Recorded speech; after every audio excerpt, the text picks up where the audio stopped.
Hello students, आज का topic है डॉक्टर धर्मवीर भारती। डॉक्टर धर्मवीर भारती आधुनिक हिंदी साहित्य के प्रमुख लेखक, कवि, नाटककार और सामाजिक विचारक थे। वे साप्ताहिक पत्रिका धर्मयुग के प्रधान संपादक भी रहे और 1972 में पद्मश्री से इन्हें सम्मानित भी किया गया। इनका उपन्यास गुनाहों का देवता हिंदी साहित्य के इतिहास में सदाबहार माना जाता है। नवीन पीढ़ी के साहित्यकारों में धर्मवीर भारती का अपना विशेष स्थान है।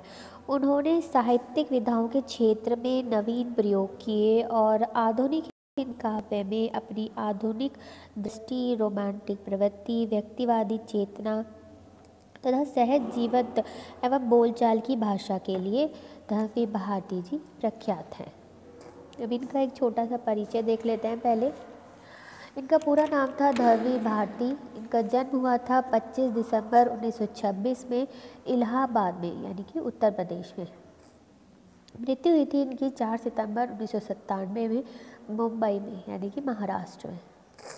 और अभिभावक जो थे इनके पिता थे चिरंजीव लाल वर्मा और माता का नाम था चंदा देवी। इनकी पत्नी का नाम था कांता कोहली और इन्होंने 2 विवाह किए थे। पहली थी इनकी कांता कोहली और दूसरी थी पुष्पलता शर्मा। पहली जो पत्नी थी इनकी, ये बहुत जल्दी ही इन्हें छोड़कर चल बसी थी, इसीलिए इन्होंने दूसरा विवाह किया पुष्पलता शर्मा से, या जिसे पुष्पा भारती भी कहा जाता है।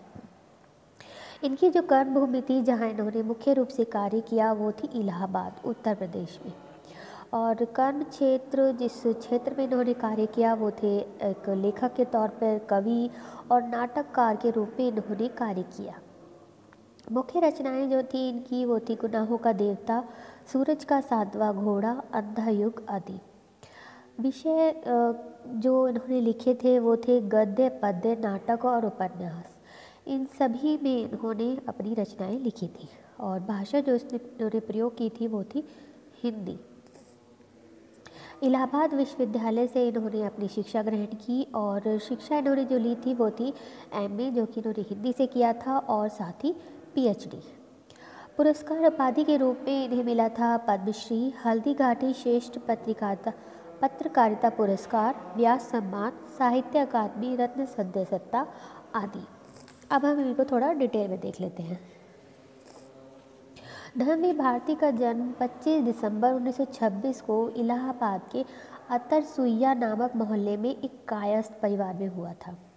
इनके पिता का नाम श्री चिरंजीव लाल वर्मा और माता का नाम श्रीमती चंदा देवी था। भारती जी के पूर्वज जो हैं वो पश्चिमी उत्तर प्रदेश में शाहजहांपुर जिले के खुदागंज नामक कस्बे के जमींदार थे। स्कूली शिक्षा डीएवी हाई स्कूल में हुई और उच्च शिक्षा प्रयाग विश्वविद्यालय में। प्रथम श्रेणी में एमए करने के बाद डॉक्टर धीरेन्द्र वर्मा के निर्देशन में सिद्ध साहित्य पर शोध प्रबंध लिखकर इन्होंने पीएचडी प्राप्त की।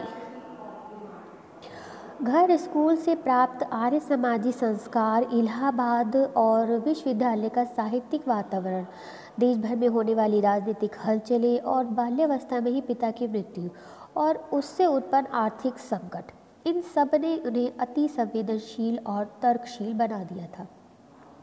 उनके जीवन में 2 ही शौक थे, एक तो अध्ययन करना और दूसरा यात्रा। तो उन्होंने इन दोनों शौकों को अपना पूरा किया और खूब इन्होंने यात्रा की है, जिसका हम आगे अभी पढ़ेंगे। भारती के साहित्य में उनके विशद अध्ययन और यात्रा अनुभवों का प्रभाव स्पष्ट रूप से देखा जा सकता है, क्योंकि जैसा कि जो भी शौक़ था उन्होंने उसे पूरा भी किया और उसी का जो प्रभाव था, यानी कि अध्ययन और यात्रा अनुभव दोनों का ही प्रभाव जो है इनकी रचनाओं पे स्पष्ट रूप से देखा जा सकता है।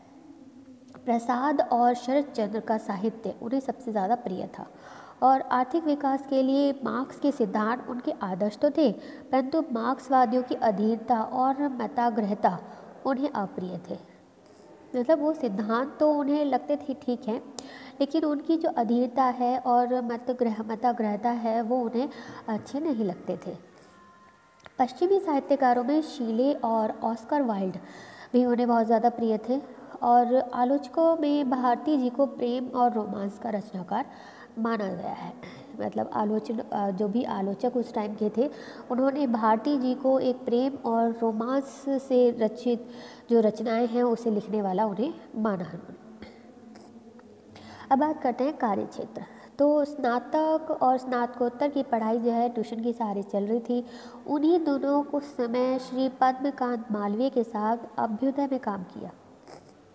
उसके बाद इलाचंद जोशी के साथ संगम में काम किया और इन्हीं दोनों यानी कि पद्मकांत मालवीय और इलाचंद जोशी, इन दोनों ने उन्होंने पत्रकारिता के गुण सीखे थे। उन्हीं दिनों वे माखनलाल चतुर्वेदी जी के भी संपर्क में आए और उन्हें पिता तुल्य मानने लगे। और 2 वर्ष बाद जो वहाँ काम करने के बाद, मतलब 2 वर्ष वहाँ पर काम किया इन्होंने और हिंदुस्तानी अकादमी में अध्यापक नियुक्त थे और सन 1960 तक इन्होंने कार्य किया। प्रयाग विश्वविद्यालय में अध्यापन के दौरान हिंदी साहित्य कोश के संपादन में भी इन्होंने सहयोग दिया और साथ ही निकष एक नामक जो पत्रिका थी वो इन्होंने निकाली और आलोचना नामक पत्रिका का इन्होंने संपादन भी किया। उसके बाद धर्मयुग, जिसके लिए मुख्य रूप से जाने जाते हैं, तो धर्मयुग नामक पत्रिका में इन्होंने प्रधान संपादक के तौर पर कार्य किया और उसके लिए वो बम्बई आ गए। साथ ही साथ महाभारत, गीता, विनोबा और लोहिया के साहित्य का भी इन्होंने गहराई से अध्ययन किया। गांधी जी को नई दृष्टि से समझने की इन्होंने कोशिश की और भारतीय संत और सूफी काव्य और विशेष रूप से कबीर, जायसी और सूर को परिपक्व मन और पैनी हो चुकी समझ के साथ इन्होंने पुनः और समझा। सन 1997 में डॉक्टर भारती ने अवकाश ग्रहण किया और 1999 में युवा कहानीकार उदय प्रकाश के निर्देशन में साहित्य अकादमी दिल्ली के लिए डॉक्टर भारती पर एक वृत्त चित्र का निर्माण भी हुआ। अब बात करते हैं इनकी यात्राएं। जैसा कि हमने अभी पीछे पढ़ा कि डॉक्टर धर्मवीर भारती को यात्रा करने का बहुत शौक था, तो इसी वजह से इन्होंने बहुत सारी यात्राएं भी की। वो देखते हैं कि इन्होंने कब कब कौन सी यात्रा की। तो 1961 में इन्होंने कॉमनवेल्थ रिलेशन कमेटी के आमंत्रण पर प्रथम विदेश यात्रा जो है वो इंग्लैंड और यूरोप के कई देशों की और साथ ही 1962 में पश्चिम जर्मन सरकार के आमंत्रण पर ये जर्मनी गए। 1966 में भारतीय दूतावास के निमंत्रण पर इंडोनेशिया और थाईलैंड गए। 71 में यानी कि 1971 में मुक्ति वाहिनी के साथ बांग्लादेश की गुप्त यात्रा करने के बाद क्रांति का आंखों देखा वर्णन भी लिखा। 1971 में भारत पाक युद्ध के दौरान भारतीय सेना के साथ स्वयं युद्ध क्षेत्र में जाकर वास्तविक युद्ध होते देखा और उस पर विस्तृत रिपोर्टाज लिखा। 1974 में मॉरिशस यात्रा के दौरान भारतीय मूल की जनता से सीधा संपर्क करके धर्मयुग का जो अंक निकाला, उससे दोनों देशों के बीच मजबूत सांस्कृतिक पुल का जो है निर्माण हुआ। 1976 में इन्होंने पुनः मॉरिशस की यात्रा की और 78 में चीन सरकार के आमंत्रण पर चीन और सिंगापुर की इन्होंने यात्रा की और 1990 में अमेरिका की एक निजी यात्रा भी की। तो इस प्रकार हम देखते हैं कि धर्मवीर भारती जी ने बहुत सारी यात्राएं की और जिसका जो प्रभाव है वो इनके साहित्य पर पूरी तरह से प्रभाव पड़ा। अब बात करते हैं इनकी कृतियों के बारे में कि इन्होंने क्या क्या लिखा। तो कहानी संग्रह के इन्होंने जो कहानी संग्रह लिखे उसके अंतर्गत इन्होंने लिखा मुर्दों का गांव, स्वर्ग और पृथ्वी, चांद और टूटे हुए लोग, बंद गली का आखिरी मकान, सांस की कलम से, समस्त कहानियाँ एक साथ। तो ये थी इनकी कहानी संग्रह। अब बात करते हैं काव्य रचनाएँ कि कौन कौन सी इन्होंने काव्य रचनाएँ लिखी। तो वो थी ठंडा लोहा, 7 गीत वर्ष, कनुप्रिया, सपना अभी और आद्यंत।